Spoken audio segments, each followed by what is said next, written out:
नया हमने अभी तक अपने लर्नर्स को पार्ट्स ऑफ स्पीच का आइडिया क्लियर दे दिया है और हमने उनको ये भी बताया है कि कैसे पार्ट्स ऑफ स्पीच को एक ग्रामर टॉपिक की तरह ना वो ले, वो इसे वर्ड फंक्शंस पे फोकस करके इन सभी को मास्टर करें कि ये जो पार्ट्स ऑफ स्पीच होते हैं ये वर्ड फंक्शंस होते हैं। और हमने तो अपनी वोकैबुलरी बनानी है। अगर हमने अपनी वोकैबुलरी बनानी है तो हमें ये फोर्थ बात करनी पड़ेगी, spelling, pronunciation, meaning and function. ये हमें इस पे अब ऐसे हमने पार्ट्स ऑफ स्पीच को हमने मास्टर ऐसे करना है। तो हमने लास्ट टाइम क्या किया था, हमने उन्हें वो 8 के 8 मैंने उनके लिए काउंट कर दिए थे और उनको मैंने डिफाइन भी कर दिया था। मैंने उनको डेफिनेशन भी दी लास्ट टाइम कि कैसे nouns are naming words, pronouns are replacing words for nouns. Then verbs are action words and helping words and action words. Verbs are helping words and action words. और उसके बाद मैंने बताया था कि adjectives, adverbs, definition वही होती है। Telling words, adjectives are telling words, adverbs are telling words. But adjectives are telling words for nouns or pronouns, and adverbs are telling words for verbs, adjectives, other adverbs and preposition. इनकी हम example दे चुके हैं। और उसके बाद पांचवी होती है preposition, they are relation telling word. Relation telling, relationship नहीं, हम क्या कहेंगे, relation telling word. They are relation telling, relation telling. Okay, अच्छा। और उसके बाद हमने नेक्स्ट जो थे वो थे कंजंक्शन, जो ज्वाइनिंग वर्ड होते हैं। वो एक कंजंक्शन एक वर्ड को वर्ड के साथ ज्वाइन करता है, या वर्ड को सेंटेंस के साथ, या सेंटेंस को सेंटेंस के साथ ज्वाइन करता है। ठीक है। अच्छा, फाइनली वो जो होते हैं इंटरजेक्शन, जो साउंड्स होती हैं, they are not words, they are sounds that represent strong sudden feelings. ठीक है ना। तो ये हम कर चुके हैं, डेफिनेशन बता चुके हैं। अब नेक्स्ट जो हमने बताना है अपने लर्नर्स को, ये बात बतानी है कि फर्स्ट ऑफ ऑल उनको ये पता होना चाहिए कि इन 8 में से जो 5 होते हैं ना, उनको कोई दिक्कत नहीं देती। 5 उनको दिक्कत नहीं देते। कौन कौन से? प्रोनाउंस, आसानी से वो उनको पता चल जाता है, ही है, दे है, शी है, वो एकदम प्रोनाउंस को पहचान लेते हैं, नंबर 1। अच्छा, उनको वर्ब्स भी कोई प्रॉब्लम नहीं देते, क्योंकि verbs are helping words and action words, ये भी उनको कोई प्रॉब्लम नहीं देते। और उनको प्रेपोजिशंस भी कोई, जैसे जैसे वो लगातार पढ़ते रहते हैं तो प्रेपोजिशंस उनको अपने आप इनकी सारी कहानी समझ आ जाती है, क्योंकि प्रेपोजिशंस को समझने के लिए कोई फॉर्मूला नहीं है। ये सिर्फ रेगुलर रीडिंग है कि आप रेगुलर रीडिंग करें, और जैसे जैसे हमने आपको बताया कि आप आधा घंटा पढ़ो सोने से पहले, दैट्स ऑल। और इसी में आपको ग्रेजुअली सारा प्रेपोजिशन का आइडिया अपने आप होता चला जाता है कि एट मैंने कहां पे लगाना है, इन कहां लगाना है, या इन कहां लगाना है, इन टू कहां लगाना है, या फिर इन और विद इन कहां लगाना है। ये सभी उनको पता चलता जाता है जैसे जैसे वो पढ़ते रहते हैं। अच्छा, तो उनको प्रोनाउंस कोई चक्कर नहीं, उनको कोई चक्कर नहीं होता, प्रोनाउंस पहचान लेते हैं, वर्ब पहचान लेते हैं। और उसके बाद तीसरी बात मैंने बताई कि उनको प्रेपोजिशन का पता चल जाता है, और कंजंक्शन में उनके लिए कोई प्रॉब्लम नहीं। कंजंक्शन कंजंक्शन वो पहचान लेते हैं, जोड़ने वाले शब्द। और फाइन तो इंटरजेक्शन तो कभी जरूरत ज्यादा पड़ती नहीं है। तो ये जो 5 होते हैं ना, ये उनको कोई दिक्कत नहीं देते हैं। इनके लिए इनपे उनको ज्यादा काम नहीं करना पड़ता।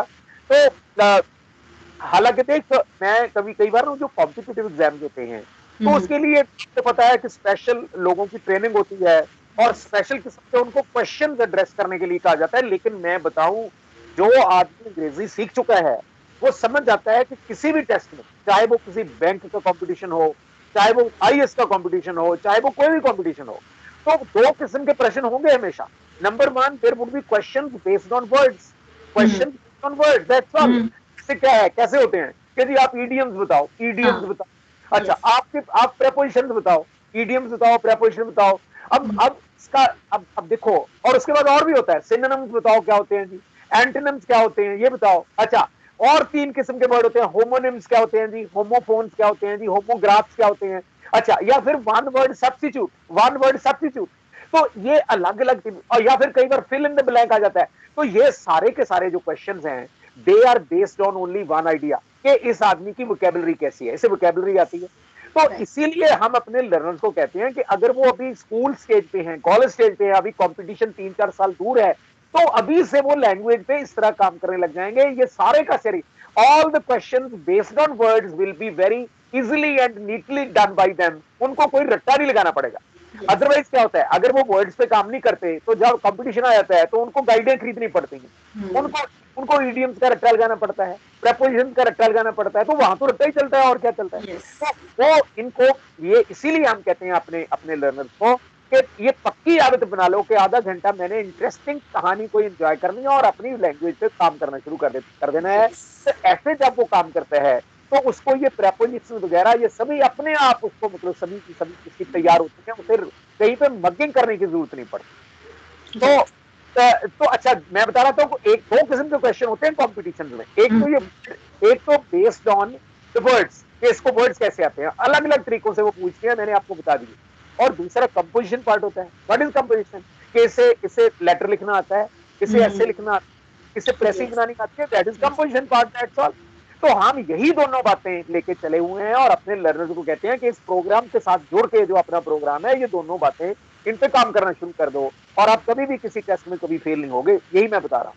अच्छा, तो वो 8 में से 5 तो आसानी से कवर हो जाते हैं। प्रोनाउंस, वर्ब्स, वर्ब के बाद प्रेपोजिशंस, और उसके बाद फिर कंजंक्शंस और इंटरजेक्शंस, इन पे ये उनको कोई तकलीफ नहीं देते, ये वो आसानी समझ। लेकिन यहाँ एक बात यहाँ पे बहुत कमाल की है जो हमारे लर्नर्स को समझनी चाहिए।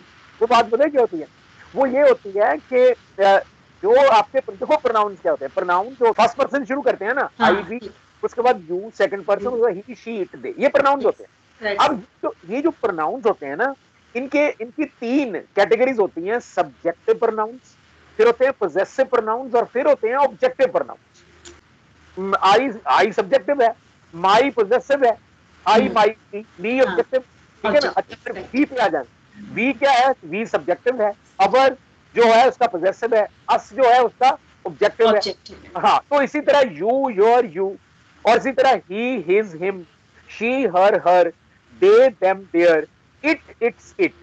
ये जो प्रोनाउंस होते हैं उनको अपने लर्नर्स को पता होना चाहिए कि इनके ये 3 इनकी कैटेगरीज होती है, सब्जेक्टिव कैटेगरी, और उसके बाद पोजेसिव, और उसके बाद ऑब्जेक्टिव। ये उनके लिए जानना बड़ा जरूरी है। नहीं तो मैंने देखा है कई बार गलती क्या होता है, हिंदी में उनके दिमाग में कई बार सेंटेंस होता है कि उन्होंने अपना काम कर लिया है, ये ऐसा सेंटेंस नहीं, दिमाग में सेंटेंस उन्होंने अपना काम कर लिया है, तो वो उनको ये पता चल जाता है कि परफेक्ट है और हैज हैव के साथ V3 लगनी है। लेकिन कई बार तो ऐसे कर देते हैं कि they have done our work.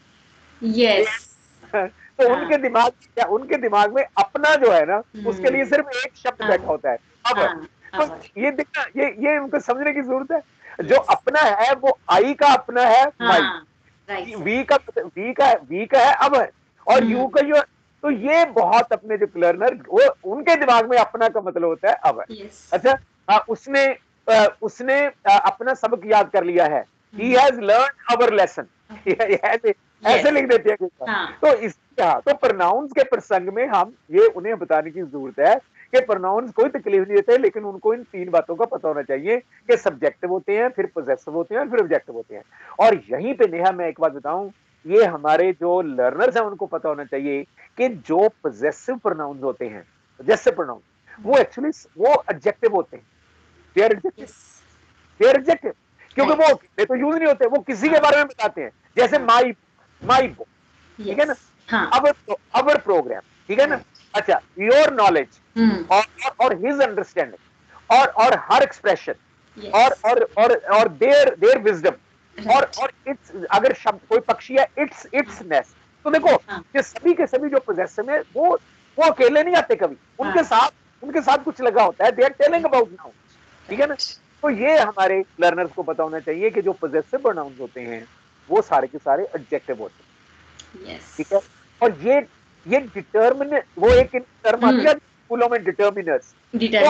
हाँ, ये किसी दिन वो भी बात करेंगे, उनमें 4 चीजें डिटर्मिनर्स एडजेक्टिव्स होते हैं, लेकिन वो चार किस्म के होते हैं, वो करेंगे बात हम उसमें, ठीक है ना। अच्छा, लेकिन आज हम क्या कर रहे हैं, वही पार्ट्स ऑफ स्पीच के कंटेक्स्ट में हम अपने लर्नर्स को बता रहे हैं कि उन्हें ये जो 5 होते हैं, जो नाउन्स होते हैं, प्रोनाउंस होते हैं, प्रोनाउंस के बारे में जो असली, जो थोड़ी सी बारीकी वाली बात थी वो हमने बता दी इनको, कि इनको पता होना चाहिए कि प्रोनाउन जो होते हैं 3 किस्म के, और जो पोजेसिव होते हैं वो एडजेक्टिव होते हैं एक्चुअली, ठीक है। दिखने में प्रोनाउन लगते हैं लेकिन वो पोजेसिव एडजेक्टिव्स होते हैं। अच्छा, तो अब देखना, जो पोजेसिव होते हैं वो एडजेक्टिव होते हैं, ये हमें इनको पता होना चाहिए। तो लेकिन ये 5 जो होते हैं, pronouns number 1, number 2 verbs, number 3 prepositions, number 4 conjunction, number 4 interjection, ये इनको कोई प्रॉब्लम देने वाले नहीं। ओके, 3 जो होते हैं ना, 3 नाउन्स, एडजेक्टिव्स एंड एडवर्ब्स, यहां पे प्रॉब्लम हो सकती है। यहाँ पे। और इसके लिए कई बार उनको जो डेफिनेशन है उनकी कोई हेल्प नहीं करती। वो जानते हैं कि नाउन्स आर नेमिंग वर्ड, उनको पता है adjectives are telling words for nouns और प्रोनाउंस, उनको ये भी पता होता है कि adverbs are telling words for adjectives, for verbs, adjectives, other adverbs and prepositions. ये जानने के बावजूद भी उन्हें कई बार गलती लग सकती है। जैसे मैं एग्जांपल देता हूँ, मैंने कई बार जब टीचर्स सिलेक्ट करता हूँ कई जगह स्कूलों के लिए या कॉलेजेस के लिए ना, sometimes I pick up teacher, interview board का हिस्सा होता हूँ, तो वहां पे ना कई बार मैं पूछता हूँ। और एक तो मैं तो हैरान रह गया, उस दिन मैंने एक यूनिवर्सिटी के प्रोफेसर के लिए I was interviewing teacher for university, तो उनको भी मैं एक बड़ा सिंपल प्रश्न पूछता हूँ आजकल, और मैं हैरान रह जाता हूँ कि वो लोगों को इसका पता नहीं चलता। नेहा वो क्या है कि मैं उनसे ये टेस्ट कर जस्ट टू फाइंड आउट कि इनको जो पार्ट ऑफ स्पीच है उनकी अच्छी अंडरस्टैंडिंग है, तो मैं उनको कहता हूँ कि look at these sentences. Number 1, I love home. Number 2, I go home. Number 3, I have homework. And number 4, it is evening and the birds are homing in. It is evening, birds are homing in. तो ये 4 sentence में बोलता हूँ, तो मैं ये 4 sentence repeat करता हूँ। आई लव होम, अच्छा, आई गो होम, और इसके बाद आई हैव होमवर्क, और चौथा होता है कि it is evening, birds are homing in. Birds are homing in. तो मैं पूछता हूँ कि बताओ भाई, ये इनका मुझे फंक्शन बताओ। तो मेरा इनवेरिएबली क्या होता है, 99% में मैं देखता हूँ, और मैंने देखा, ये मैं सच्ची बात बता रहा हूँ, कि जो पहला सेंटेंस होता है आई लव होम, वो बता देते हैं आसानी से कि ये नाउन है, ये नाउन है। और फिर मैं कहता हूँ आई गो होम, बस फिर यहाँ पे उनको चक्कर पड़ जाता है, तो वो फिर सोचने लगते हैं इधर उधर इधर उधर इधर करके, फिर पता है वो क्या कहते हैं, जी ये भी नाउन ही है जी, ये कहते, ये भी नाउन, ये कह देते हैं, ये 99%, ठीक है ना। अच्छा, लेकिन अब नेहा, अब ये क्योंकि ये गलती लग सकती है, तो अब यहाँ पे मैं एक वही बात, हमने ना अपना जो पहला वीडियो, सबसे पहला वीडियो किया था नेहा, मैं इंसिडेंटली आज वो सुन रहा था, उसमें मैंने इसका सोल्यूशन बताया हुआ है वहां पे पहले, उसमें 70 जो अपना पहला वीडियो था, उसमें ये सोल्यूशन मैंने बताया हुआ है कि कैसे नाउन्स को, एडजेक्टिव्स को और एडवर्ब्स को बिल्कुल करेक्टली पहचानने के लिए क्या किया जाना चाहिए, ठीक है। तो डेफिनेशन तो है, डेफिनेशन तो हेल्प करती है, लेकिन हमें we can use 3 sets of question, तीन तीन सेट्स, हाँ 3 सेट्स ऑफ क्वेश्चन होते हैं जो हमें हमेशा मदद करते हैं। और वो क्या होते हैं, पहला सेट है व्हाट, हु, हूम, और दूसरे सेट में सिर्फ एक क्वेश्चन है विच, WHIC, हाँ। और तीसरे सेट में है when, where, how, why. When, where, how, why. हाँ, तो अपने लर्नर्स को ये तीनों याद रखना चाहिए, तीन सेट्स ऑफ क्वेश्चन। पहला क्या है, व्हाट, हु, और दूसरा है विच, WHICH, विच। बस एक क्वेश्चन है, लेकिन ब्रैकेट में हो सकता है विच, काइंड, कलर, क्वालिटी, एक्सेट्रा, वो बीच में है, लेकिन बेसिक क्वेश्चन है विच, WHICH। और तीसरा सेट है व्हेन, वेयर, हाउ, व्हाई, ठीक है। तो बस अगर उनको ये तीनों याद रहेंगे तो वो कभी भी गलती नहीं करेंगे, क्योंकि जो पहला सेट है, पहला सेट का क्या है, मतलब what, who, whom, what, who, whom है पहला, इसका जवाब हमेशा क्या होता है, इसका जवाब नाउन होता है, नाउन होता है। चाहे वो नाउन वर्ड हो, चाहे वो नाउन फ्रेज हो, चाहे वो नाउन नॉन फाइनाइट वर्ब हो, चाहे वो नाउन क्लॉज हो, इन तीनों को हम दिखाएंगे अगले छोटे छोटे वीडियोस में, अपने लर्नर्स के लिए ये करने वाले हैं। लेकिन यहाँ पे अभी हम सिंगल वर्ड्स पे फोकस्ड हैं, कि अगर किसी सिंगल वर्ड के बारे में हमें कंफ्यूजन है कि ये क्या है, इस सेंटेंस में ये क्या है, तो आप आपने ये बस ये टेस्ट याद रखने हैं, ठीक है ना। जैसे अब क्या था, अपना पहला सेंटेंस क्या था, आई लव होम, ठीक है, आई लव होम। तो यहाँ पे होम का फंक्शन जब मैं पूछ रहा हूं, तो मेरा लर्नर वो क्वेश्चन अगर उसको याद है तो वो पूछेगा व्हाट, आई लव व्हाट, तो व्हाट का जवाब तो noun, home is a noun ही है। अच्छा, अब दूसरा सेंटेंस आगे, अब यहाँ पे आ जाओ कि आई गो। अब यहाँ पे अगर मेरे लर्नर को ये सेट्स याद है, तब वो एकदम समझ जाएगा कि ये जो होम है ये व्हाट का जवाब नहीं है, आई गो होम। ये हूम का व्हाट का जवाब नहीं है, ये किसका जवाब है, I go home, I go where, ये वेयर का जवाब। तो यहाँ पे होम एडवर्ब है, यहाँ पे होम क्या हो गया, it is an adverb. When, where, when where हमने के मतलब व्हेन वेयर हाउ व्हाई, इनका जवाब एडवर्ब होता है। तो दूसरे सेंटेंस में जो होम है वो किस चीज का जवाब है? I go where, I go home. तो होम यहाँ पे एडवर्ब है, पहले में ये नाउन था, दूसरे में ये एडवर्ब। ठीक है। और तीसरे सेंटेंस में आई हैव होमवर्क, विच वर्क और विच काइंड ऑफ वर्क, विच, ठीक है नहीं। तो यहाँ पे होम ऑब्जेक्टिव है, यहाँ पे होम क्या है? एडजेक्टिव है। और लास्ट सेंटेंस क्या था? पक्षियों के लिए, it is evening and the birds are homing in, birds are homing in. यहाँ पे होम अब एक्शन वर्ड हो गया, होम होम होम। तो यहाँ पे होम एक्शन वर्ड है, तो यहाँ पे ये क्या हो गया? वर्ब हो गया। ओके। तो ये बात आज हमने इस वीडियो में मैंने यही बतानी थी अपने लर्नर्स को कि आप डेफिनेशंस के बारे में तो क्लैरिटी रखें, लेकिन ये तीन जो ये कंसेप्ट हैं, नाउन, एडजेक्टिव्स और एडवर्ब, इनके बारे में ताकि आप कोई गलती ना करो कभी, तो ये तीन सेट्स ऑफ क्वेश्चन याद रखना। व्हाट, हु, हुम के जवाब में आपको नाउन्स मिलेंगे, विच के जवाब में आपको एडजेक्टिव्स मिलेंगे, और व्हेन, वेयर, हाउ, व्हाई के जवाब में आपको एडवर्ब्स मिलेंगे। तो आप क्या करना चाहिए? मैं अभी टू कंक्लूड मैं ये कहूंगा कि अपने लर्नर्स को ना कोई भी सेंटेंस को, वैसे भी इसमें नेहा ये एक टर्म है जिसको पार्सिंग बोलते हैं, पार्सिंग, पार्सिंग, PARSING, पार्सिंग, ये ग्रामर की टर्म। हाँ, तो आप क्या कर लो, कोई भी एक सेंटेंस ले लो। जैसे मैं कहूं the old man is sitting in the middle of the road, the old man is sitting in the middle of the road, ठीक है ना। तो अपने लर्नर को देखना चाहिए कि ये जितने वर्ड्स हैं सेंटेंस में, मुझे उनका फंक्शन पता है। जैसे द आर्टिकल है, ओल्ड, ओल्ड किसके बारे में बता रहा है? मैन के बारे में, तो एडजेक्टिव है। हाँ, तो मैन नाउन है, इज हेल्पिंग वर्ब है, ठीक है। सिटिंग एक्शन वर्ड है, इन प्रेपोजिशन है, द आ गया, फिर वो आ गया, आर्टिकल आ गया।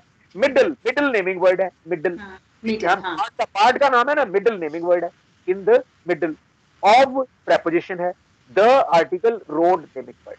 तो अकेले अकेले वर्ड पे हमारे कोई भी सेंटेंस हो, हमारे लर्नर को पता होना चाहिए कि उनको उस सेंटेंस के एक एक वर्ड्स का स्पेलिंग तो पता है, प्रोनाउंसिएशन पता है, लेकिन उनको फंक्शन पता है।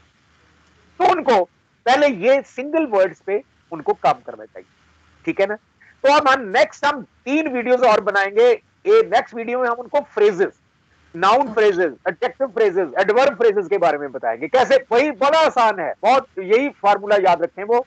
और उसके बाद हम नॉन फाइनाइट वर्ब लेंगे, जेरेंड्स, पार्टिसिपल्स एंड इंफिनिटिव, ठीक है ना। और उसके बाद हम क्लॉजेस लेंगे कि नाउन क्लॉज, एडजेक्टिव क्लॉज और एडवर्ब क्लॉज, ये करेंगे नेक्स्ट वीडियोस में। लेकिन अब आज का जो अपना वीडियो है उसमें हमारे लर्नर्स को ये पता हो जाना चाहिए कि 5 आसान होते हैं, लेकिन जो 3 होते हैं इनके लिए उनको 3 सेट्स ऑफ क्वेश्चन याद रखने चाहिए। और इनको याद करके हर सेंटेंस के अकेले अकेले शब्द का उनको फंक्शन पहचानने का अभ्यास करना है। Yes. So it is enough for today, Neha. Okay? Yes, sir. Yes. Okay. God bless you. Thank you so much, sir. Thank you.